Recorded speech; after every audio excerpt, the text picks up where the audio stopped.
Introduction. It was in May 1911 that Svejk hit on the idea of treating the character which made him famous throughout the world, the good soldier Svejk.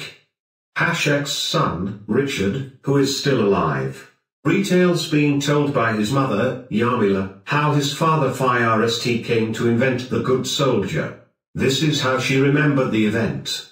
One evening in May, Svejk returned home very exhausted, but he still had enough strength and will at that hour to set down in a few words an idea which was continually haunting him. Hardly had he woken up next morning, however, then he started searching for a small scrap of paper, on which, as he maintained, he had noted down a brilliant idea, which to his horror he had forgotten by the morning. In the meantime I had thrown that scrap of paper onto the rubbish heap. Svejk rushed to look for it and was enormously happy when he found the crumpled paper at last.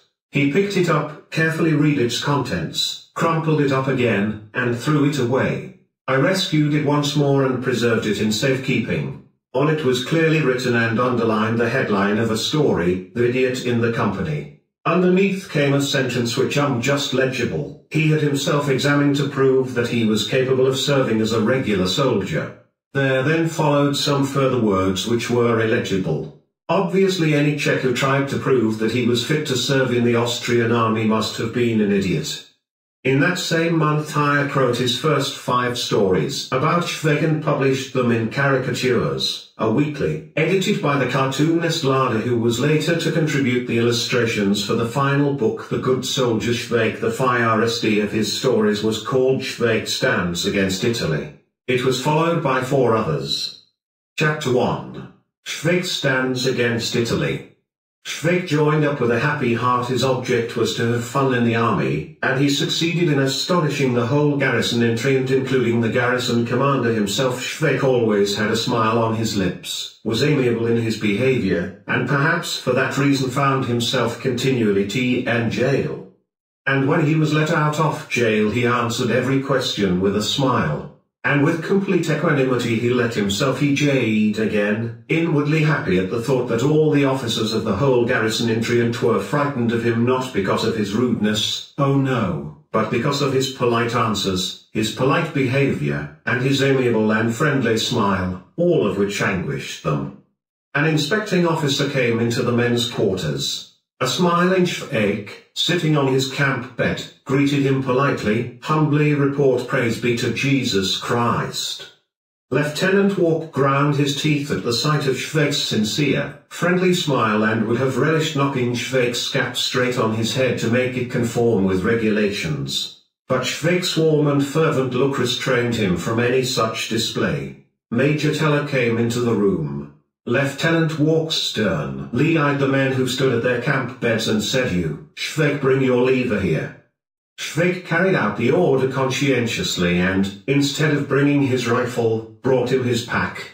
Major Teller looked furiously at his charming innocent countenance and flew at him in Czech. "You do not know what is kver?" "Humbly report, I don't." And so they took him straight away to the office. They brought in a rifle and stuck it under his nose. "What's this? What has it called?" "Humbly report, I don't know." "It's a kver." "Humbly report, I don't believe it." He was put in jail and the prison warder considered it his duty to tell him that he was an ass. The rank and file marched out for heavy exercises in the mountains, but Svejk sat behind bars smiling placidly. As they could do nothing whatsoever with him, they appointed him orderly to the 1-year volunteers. He served at lunch and dinner in the officers' club. He laid the knives and forks, brought in the food, beer, and wine, sat down modestly by the door, and uttered from time to time, "Humbly report, gentlemen, Lieutenant Walk is a nice gentleman, yes, a very nice gentleman indeed." And he smiled and blew his cigarette smoke into the air. Another day there was an inspection at the officers' club. Svejk was standing modestly by the door and a new officer was unlucky enough to ask him which company he belonged to. "Humbly report, if you please, I don't know." "Hell's bells, which regiment is stationed here?" "Humbly report, if you please, I don't know." "For Christ's sake, man, what's the name of the garrison town here?" Humbly report, if you please, I don't know. Then, man, how on earth did you get here? With an amiable smile and looking at the officer in a suite. The lieutenant and the major both speak a kind of pidgin Czech. Kvergever is not a Czech word and Svejk is fully justified in not understanding it. And extremely pleasant manner, Svejk said, humbly report, I was born, and after that I went to school. Later I learned to be a master joiner. After that they brought me to an inn, and there I had to strip naked. A few months later the gendarmes came for me and took me off to the barracks. At the barracks they examined me and said, man, you're 3 weeks late in beginning your military service. We're going to put you in jail. I asked why, when I didn't want to join the army and didn't even know what a soldier was. All the same they clapped me in jail, then put me on a train and took me all over the place until we reached here. I didn't ask anyone what regiment, company, or town it was, so as not to offend anyone, but immediately during my FIRST drill they jailed me because I lit a cigarette in the ranks, although I don't know why. Then they put me in jail whenever I appeared, FIRST because I lost my bayonet, then because I nearly shot the colonel at the rifle butts, until finally I'm sewing the 1-year volunteer gentleman. The good soldier Svejk asked the officer with the radiant look of a child, and the latter did not know whether to laugh or get angry. Christmas Eve was approaching. The 1-year volunteers had decorated a Christmas tree in the club, and after dinner the colonel gave a moving address, saying that Christ was born, as all of them knew, and that he was delighted in having good soldiers and that every good soldier should be delighted with himself. And at that moment, in the midst of this solemn address, a fervent voice could be heard, oh yes, indeed. That's so. It came from the good soldier Svejk, who stood with a beaming face, unobserved among the 1-year volunteers. You, volunteers, roared the colonel. Who was it who shouted that? Svejk stepped forward from the ranks of the 1-year volunteers and looked smilingly at the colonel. Humbly report, sir. I serve the 1-year volunteer gentleman here, and I was very happy to hear what you kindly said just now. You've got your heart and soul in your job. When the bells in triumph rang for the midnight mass, the good soldier Svejk had been sitting in clink for more than an hour. On that occasion he was locked up for a pretty long time. Later they hung a bayonet on him and assigned him to a machine gun section. There were grand man-nerves on the Italian frontier, and the good soldier Svejk marched after the army. Before the expedition he had listened to a cadet's speech. Imagine that Italy has declared war on us, and we are marching against the Italians. Good THN, forward march, Svejk exclaimed, for which he got 6 days. After having served this punishment he was sent after his machine gun section together with 3 other prisoners and a corporal. First they marched along a valley, then they went on horseback up to the mountains, and as could have been expected, Svejk got lost in the dense forest on the Italian frontier. He squeezed his way through the undergrowth, searching vainly for his companions until he safely crossed the Italian frontier in full equipment. And it was there that the good soldier Svejk distinguished himself. A machine gun section from Milan had just had man-nerves on the Austrian frontier, and a mule with a machine gun and 8 men got up onto the plateau, on which the good soldier Svejk was making his reconnaissance. The Italian soldiers, feeling confidently secure, had crawled quietly into a thicket and gone to sleep. The mule with the machine gun was busily pasturing and straying further and further away from its detachment until finally it came to the spot where the good soldier Svejk was smilingly looking at the enemy. The good soldier Svejk took the mule by the bridle and went back to Austria together with the Italian machine gun on the back of the Italian mule.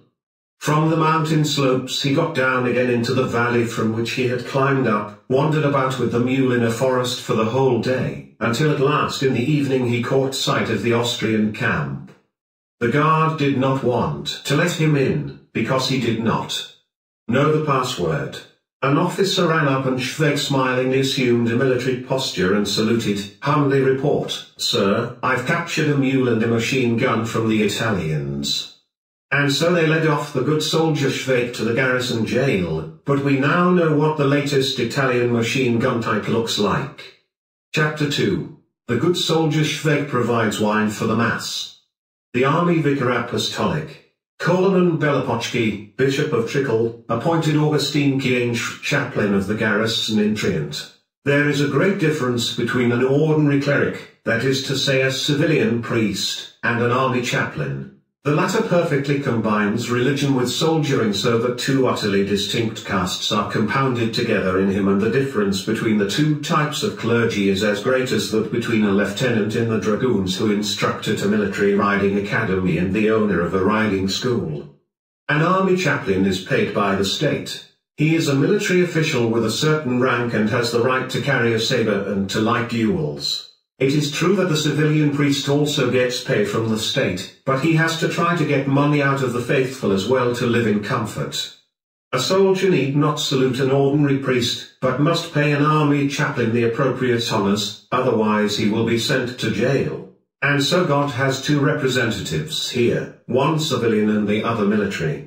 The civilian priests must look after political agitation, whereas the military chaplains have to confess the soldiers and send them to jail, which certainly is what the Lord had in mind when he first created this sinful world, and later Augustine Kleinsch too. When this reverend gentleman rolled about the streets of Trient, he looked from the distance like a comet which a wrathful God was resolved to visit upon this unfortunate town. He was awful in his majesty, and rumour had it that in Hungary he had already fought 3 duels, in which he had cut off the noses of his adversaries from the officers' club, who had been too lukewarm in their faith. After having so voluminously reduced unbelief, he was transferred to Trient just at the time when the good soldier Svejk had left the garrison jail and returned to his company, to continue the defence of his fatherland. At this time the spiritual father of the garrison in Trient was looking for a new servant and personally went to choose one from among the men of the garrison. No wonder that, when he walked through the rooms, his gaze fell on the good-natured face of the soldier Svejk, and he patted him on the shoulder and said, "You will come with me." The good soldier Svejk began to make excuses, saying that he had done nothing wrong, but the corporal gave him a push and led him away to the office. In the office, after prolonged excuses, the NCO told the chaplain that the good soldier Svejk was a dirty beast, but the Reverend Kleinsch interrupted him. "A dear beast can have a good heart all the same." To this the good soldier Svejk meekly nodded his head. His smiling rounded face with its honest eyes beamed from the corner of the room, and the army spiritual pastor, after seeing this good-natured head, refused even to look at the good soldier Svejk's punishment book. From that moment Svejk began to lead a life of bliss. He secretly drank the wine for the Mass and cleaned his superior's horses so beautifully that once the Reverend Kleinsch praised him for it. Humbly report, the good soldier Svejk put in, "I do everything possible to make him just as fine as you, sir." Then came the great days when the garrison lay in camp at Castelnuovo, and a drumhead Mass was to be served there. For church purposes Augustine Kleinsch never used anything else but wine from Weslau in Lower Austria. He could not stand Italian wine, and so it transpired that, when supplies ran out, he called the good soldier Svejk to him and said, "Tomorrow morning you will go to the town for wine from Weslau in Lower Austria. You'll get money in the office and you'll bring me an 8-liter cask. Come back at once. Now, remember, from Weslau in Lower Austria. Dismiss." The next day Svejk received 20 crowns, and to forestall the sentry stopping him from entering the camp on his return, a permit was made out for him, on official duty for wine. The good soldier Svejk went off to the town, conscientiously repeating to himself throughout the whole length of the journey, Weslau, Lower Austria. He said the words out loud at the station too, and in 3/4 of an hour he was travelling contentedly in the train to Lower Austria. That day the dignity of the drumhead Mass was only marred by the bitterness of the Italian wine in the jug. By the evening Augustine Kleinsch had convinced himself that the good soldier Svejk was a scoundrel, who had forgotten his military obligations. The frightfuls of the chaplain could be heard all over the camp and were carried up to the giant Alps and merged into the valley of the Adige in the direction of Marino, where a few hours previously the good soldier Svejk had been travelling on his way with a smile of contentment and in the blissful knowledge that he was honestly performing his duty. He sped along the valley, passed through tunnels, and at every station asked impassively, "Veslau, Lower Austria?" At last the station at Veslau received its first sight of the good-natured face, and the good soldier Svejk presented to a man in an official cap his official military permit, on official duty for wine. Smiling sweetly, he asked where the barracks were. The man in the cap asked him for his itinerary. The good soldier Svejk averred that he did not know what an itinerary was. And then two more men in caps came, and they started to explain to him that the nearest barracks were in Kornberg. And so the good soldier Svejk bought a ticket to Kornberg and travelled on foot. In Kornberg there was a railway regiment, and at the barracks they were very astonished when the good soldier Svejk appeared at night at the gates and showed the sentry his permit, 0 official duty for wine. "Let's leave that until the morning," said the sentry. "The inspecting officer has just gone to sleep." In the happy knowledge that he was doing what he could for the state, the good soldier Svejk lay down on a bunk and fell contentedly asleep. In the morning they took him to the office stores. There he showed the quartermaster NCO his permit, on official duty for wine, a pass with the official stamp, Camp Kastel Novoa GT. 102, Bat. 3, and the signature of the orderly officer of the day. The NCO, his eyes agape, took him to the regimental office where he was subjected to cross-examination by the colonel. "Humbly report," said the good soldier Svejk, "I have come from Trient on the orders of the Reverend Chaplain Augustine Kleinsch. I am to bring back an 8-liter cask of wine for Mass from Veslau." A great council followed. His good-natured, simple face, his frank military bearing, and his permit on official duty for wine, with its properly verified stamp and signature, all made a most favourable impression and rendered the whole affair even more confused. A major debate took place, and the opinion was expressed that the Reverend Chaplain Augustine Kleinsch had probably gone mad, and there was nothing to be done but send the good soldier Svejk back with an itinerary. And so the NCO prepared an itinerary for him. He was a decent man and did not worry about a kilometre or two. So he drew up a journey for him via Vienna, Graz, Zabra, Trieste, and Trient. His journey was reckoned to last 2 days. They gave him I-60. The NCO bought him a ticket, and out of fellow feeling the cook put 3 loaves of army bread into his hand. Meanwhile, in Castelnuovo the chaplain was walking up and down the camp, grinding his teeth and saying nothing except "Seize him, bind him and shoot him." The good soldier Svejk had been entered the records as a deserter, and imagine the surprise when on the 4th day at night he appeared at the entrance to the camp and with a smile handed over to the sentry his itinerary from Kornberg and his permit from the camp, on official duty for wine. They immediately took hold of him and to his utter astonishment put him in irons and led him off to a hut where they locked him up. In the morning they took him off to the barracks in the town. At the same time there came a communication from the railway regiment at Kornberg, in which the colonel inquired why the Reverend Chaplain Augustine Kleinsch had sent the soldier Svejk to Kornberg for wine from Veslau. After the soldier Svejk had been cross-examined and had frankly and with a happy smile told how everything happened, there was a long consultation, and the Reverend Chaplain Augustine Kleinsch went to visit the good soldier Svejk in jail. "The best thing you can do, Svejk, you idiot, would be to have yourself super-arbitrated so that we have no more trouble with you." And then the good soldier Svejk looked with great sincerity at the chaplain and said, "Humbly report. Sir, I shall serve His Imperial Majesty the Emperor to my last breath." Chapter 3. The good soldier Svejk and the super-arbitration procedure. In every army there are scoundrels, who do not want to serve. They are only too happy if they can become common or garden civilian oafs. Cunning fellows like them complain, for instance, of having weak hearts, although as is revealed afterwards by the autopsy, they probably have nothing more than appendicitis. In this and similar ways they try to get out of their military duty, but woe betide them. There still exists the super-arbitration procedure, which will damned well put a stop to their tricks. Some bastard complains he has flat feet.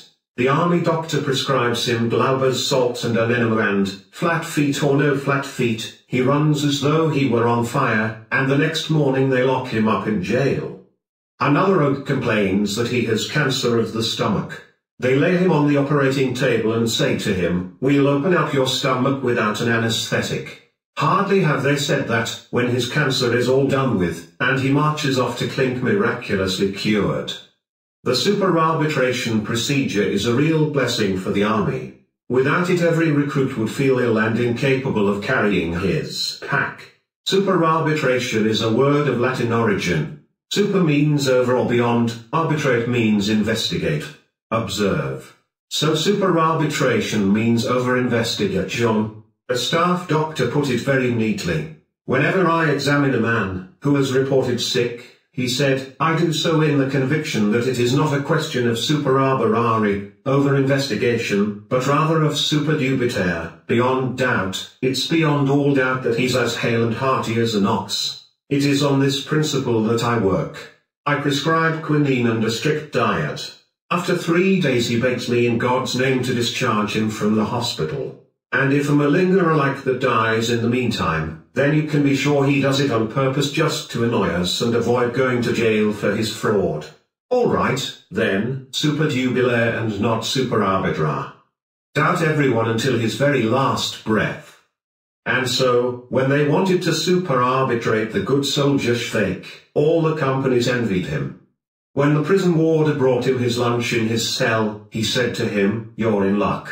You bastard. You'll go home and be super arbitrated like greased lightning."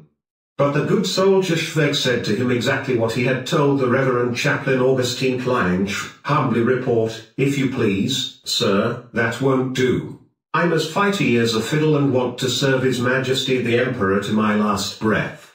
With a blissful smile he lay down on the bunk. The warder reported this remark of Svejk's to the officer on duty, Muller. Muller ground his teeth and shouted, "We'll teach that bastard not to think he can stay in the army. He'll have to get spotted typhus at the very least, even if it drives him round the bend." Meanwhile, the good soldier Svejk explained to his fellow prisoner from the company, "I'm going to serve His Imperial Majesty to my very last breath. Here I am and here I stay. When I'm a soldier, I must serve His Imperial Majesty and no one can chuck me out of the army, not even if the general himself came, kicked me in the backside and threw me out of the barracks. I should only come back to him and say, humbly report, Sir, I want to serve His Imperial Majesty to my very last breath, and I am returning to the company. And if they don't want to have me here, I'll go to the Navy so that I can at least serve His Imperial Majesty at sea. And if they don't want me there either and His Lordship, the Admiral, gives me a kick in the backside there too, then I'll serve His Imperial Majesty in the air." However, the candid opinion prevailing throughout the whole barracks was that the good soldier Svejk would be thrown out of the army. On June 3rd they came for him in the prison with a stretcher, bound him to it with straps in spite of his furious resistance, and bore him off to the garrison hospital. Wherever they carried him, there rang out from the stretcher his patriotic battle cry, "Soldiers, don't let them take me. I want to go on serving His Imperial Majesty." The why put him in the section for gravely ill patients, and staff Dr. Yonsha gave him a cursory examination. "You have a swollen liver and fatty degeneration of the heart, Svejk. You refinished. We'll have to discharge you from the army." "Humbly report, sir," Svejk put in, "I'm as fighty as a fiddle. What would the army do without me? Humbly report, sir. I want to go back to my company, humbly report, sir, and go on serving His Imperial Majesty loyally and honorably as befits a proper soldier." They prescribed him an enema, and when the Ukrainian medical orderly, Bokovsky, was administering it to him, the good soldier Svejk said with dignity in this delicate situation, "Brother, don't spare me. If I was not afraid of the Italians, I shan't be afraid of your enema either. A soldier must not fear anything and must serve, remember that." Then they took him outside, and in the latrine he was guarded by a soldier with a loaded rifle. Then they put him back onto the bed, and the medical orderly Bokovsky walked round him and sighed. "You stink hound, you. Have you any parents?" "Yes, I'll have Don't imagine you'll ever get out of here, you malingerer. The good soldier Svejk gave him one across the law. Me a malingerer. I'm completely fighty and want to serve His Imperial Majesty to my very last breath. They put him on ice. For 3 days he was wrapped up in ice compresses, and when the staff doctor came round and said to him, "Very well then, Svejk, you can go home fro." "And the army all the same," Svejk declared humbly. "Report, sir, I have been fit all the time and I want to go on serving." They put him back on ice, and the super arbitration mission, which would discharge him from his military duties forever, was due to meet in 2 days' time. However, the day before the meeting, when his discharge papers were already made out, the good soldier Svejk deserted from the barracks. To be able to go on serving His Imperial Majesty, he had to run away, and for a fortnight there was no trace of him. But imagine everyone's amazement when after a fortnight the good soldier Svejk appeared at the gates of the barracks in the middle of the night and, with his honest smile on his round, contented face, reported to the sentry, "Humbly report. I've come to be locked up in jail, because I dissented to be able to go on serving His Imperial Majesty until my very last breath." His wish was granted. He was jailed for half a year, and when he still wanted to go on serving, they transferred him to the arsenal, to load torpedoes with gun cotton. Chapter 4. The good soldier Svejk learns how to handle gun cotton. And it was just as the reverend chaplain told him, "Svejk, you bastard. If you really want to serve, then you're going to serve right in the middle of the gun cotton. Perhaps that will do you good there." And so the good soldier Svejk began to learn how to handle gun cotton at the arsenal. He charged torpedoes with it, and ice of this kind is no joke, because when you're doing it you've always got one foot in the air and the other in the grave. But the good soldier Svejk was not afraid. Like the honest soldier he was, he lived quite happily in the midst of the dynamite and gun cotton, and from the butt, where he was charging the torpedoes with the dreadful explosive material, his song could be heard. Piedmont, Piedmont, rate a plan. Behind you have fallen the gates of Milan, and bridges 4. Stronger defences you'll need and more. Build more advanced posts. Yours are too few. A regiment of the answers I raised against you, but you drove it beyond the gates of Milan. Rate a plan, rate a plan, rate a plan. After this beautiful song, which made a line of the good soldier Svejk, there followed other moving songs about dumplings as big as cartwheels, which the good soldier Svejk used to swallow with indescribable delight. And so he lived happily in the midst of the gun cotton, all by himself in one of the huts in the arsenal. And then one day there was an inspection. The inspectors went from hut to hut to check that everything was in order. When they came to the hut where the good soldier Svejk was yearning how to handle gun cotton, they saw from the cloud of tobacco smoke which rose up from his pipe that he was a very intrepid warrior. Svejk, seeing the military gentleman, stood up and, in accordance with regulations, took the pipe out of his mouth. But to keep it handy, he set it down in the nearest possible place, which happened to be an open steel barrel containing gun cotton. As he did, so he declared, saluting, "Humbly report, sirs, there's nothing new and everything is in order." There are moments in human life when presence of mind plays a crucial role. The cleverest man in the whole group was the colonel. Rings of tobacco smoke rose from the gun cotton, so he said, "Svejk, carry on smoking." Those were wise words. A lighted pipe is definitely better in someone's mouth than in gun cotton. Svejk saluted and said, "Humbly report, sir, I shall carry on smoking." He was an obedient soldier. And now, Svejk, come to the guardroom. "Humbly report, sir. I cannot, because according to regulations they'll have to remain here until 6 o'clock, when they will come to relieve me. There must always be someone by the gun cotton to prevent an accident." The inspectors vanished. They trotted off to the guardhouse, where they gave orders for a patrol to go and fetch Svejk. The patrol went off reluctantly, but they went nonetheless. When they arrived in front of the hut where the good soldier Svejk with his lighted pipe was serving his imperial majesty in the midst of the gun cotton, the Ian's corporal called out, "Svejk, you bastard, throw your pipe out of the window and come out yourself." Not a chance. The colonel gave orders that I should carry on smoking, so I must carry on smoking until there isn't a bone left in my body. Come out, you bloody fool. But humbly report, I can't please. It's only 4 o'clock and I can't be relieved until 6. Until 6 o'clock I've got to be by the gun cotton, so that there shouldn't be an accident. I'm being very care. He never succeeded in saying full. Perhaps you've read of that terrible catastrophe in the arsenal. Hut after hut went up into the air as the whole of it exploded in 3/4 of a second. It began in the hut where the good soldier Svejk was learning how to handle gun cotton, and planks, battens, and iron constructions, flying in from all sides, formed a tomb over it, to pay the last honours to the brave Svejk, who was not afraid of gun cotton. For 3 days the sappers worked on the ruins and fitted together heads, trunks, arms, and legs, so that the good Lord on the day of the last judgment would have less trouble in distinguishing between the various ranks and in rewarding them accordingly. It was really like trying to solve a jigsaw puzzle. There were 3 days clearing away the planks and iron constructions from Svejk's tomb as well, and on the night of the 3rd day when they penetrated to the centre of that heap of rubble they heard a pleasant voice singing, "The gates of Milan and bridges 4. Stronger defences you'll need and more. Build more advanced posts. Yours are too few." By the light of torches they dug in the direction of the voice.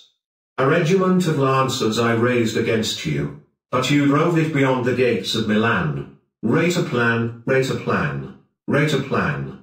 In the glare of the talk, they saw a kind of cave, made out of iron constructions and piled up planks, and there in a cumber they saw the good soldier Svejk. He took his pipe out of his mouth, saluted and said, "Humbly report, sirs, there is nothing to report and everything is in order." They pulled him out of that ruined inferno, and the good soldier Svejk, when he was in the presence of the officer, repeated once more, "Humbly report, sir, everything is in order and may I please be relieved, because it's long past 6 o'clock and could I also have my mess allowance for the time when it all fell on me." The valiant soldier was the only one in the entire arsenal who survived the catastrophe. That evening a little ceremony was arranged in his honor by the military, in the officers' club in the town. Surrounded by officers, the good soldier Svejk drank like a fish, and his round good-natured face beamed with on. The next day he got his mess allowance for 3 days, just as though he had been in the war, and 3 weeks later he was promoted to corporal in his company and awarded the Great War Medal. Decorated with this and his corporal's stars, he marched into his barracks in Triad, where he met the officer Nobluk, who started to tremble when he saw the much-feared good-humoured face of the good soldier Svejk. "You've certainly done it this time, you bastard," he said to him. Svejk answered with a smile, "Humbly report, sir. I've learned how to handle gun cotton." And in an exalted frame of mind he went into the yard to look for his company. That same day the orderly officer of the day read to the men an announcement from the Ministry of Defence about the setting up of an airplane section in the army and inviting anyone who liked to volunteer. The good soldier Svejk stepped forward and reporting to the officer said, "Humbly report, sir, I've already been in the air and I know it, and now am I want to serve His Imperial Majesty up there."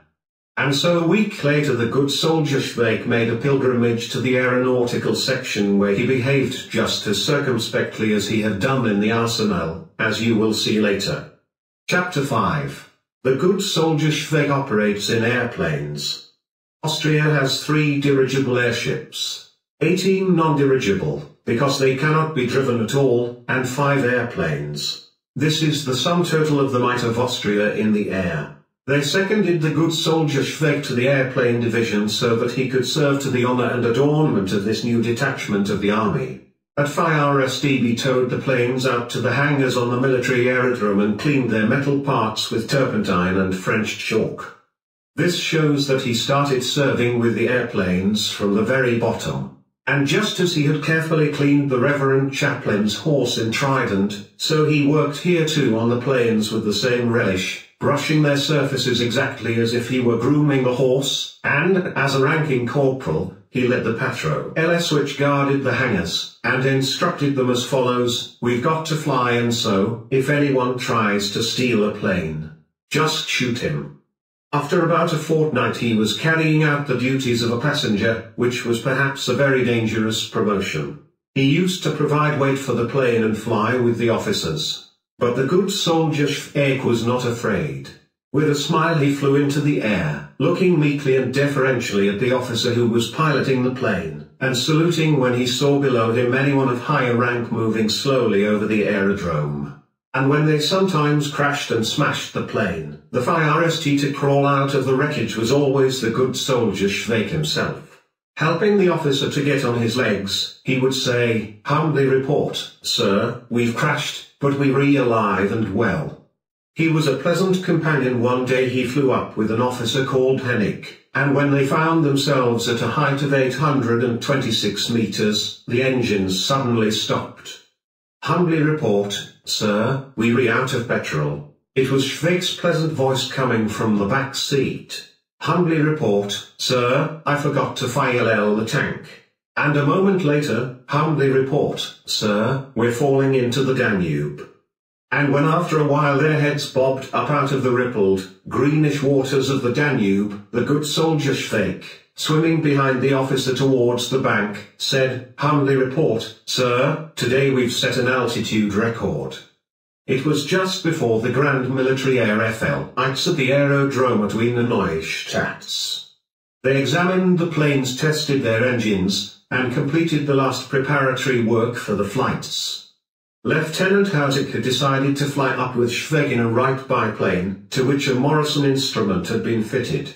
With the help of this device it was possible to fly up without a takeoff. Military representatives of foreign powers were present. Hausik's plane was of great interest to the Romanian Major, Grigorescu, who took a seat inside it and had a look at its controls. At the lieutenant's order the good soldier Svejk started the engine. The propeller began to revolve and Svejk, sitting by the side of the inquisitive Romanian Major, found it very interesting to operate the wire cable connecting the rear elevator. He conducted himself with such circumspection that he knocked the Major's cap off his head. Lieutenant Hausik lost his temper. "Svejk, you donkey, you fly off to hell." "Order obeyed, sir," Svejk called out and seized the gear elevator and the lever of the Morrison instrument. As the plane rose from the ground, the regular firings of its excellent engine were audible a long way off. They flew 20, 100, 300, 450 meters up in a southwesterly direction towards the White Alps at a speed of 150 kilometers per hour. The unfortunate Romanian Major came to himself above a glacier, over which they were flying at a height which made it possible for him to distinguish clearly the beauties of nature beneath. Snow, covered fields and chasms gaping sternly and menacingly up at him. "What's happening?"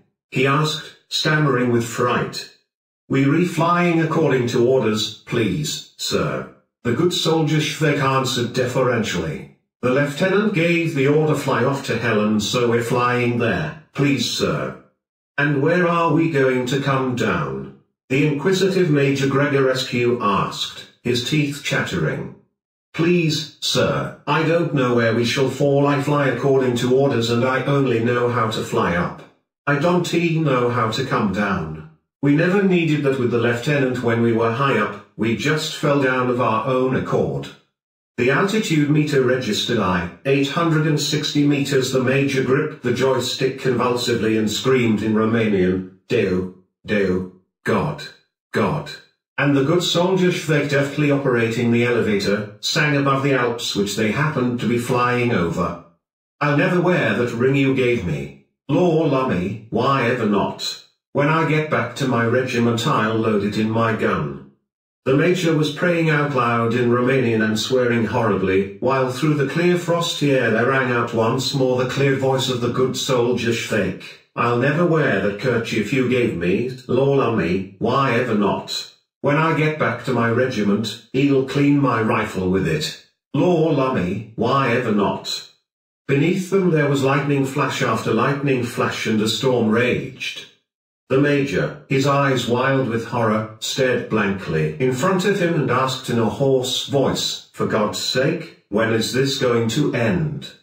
"It will end without any shadow of doubt," the good soldier Svejk smilingly replied. "The lieutenant and I always fell down somewhere.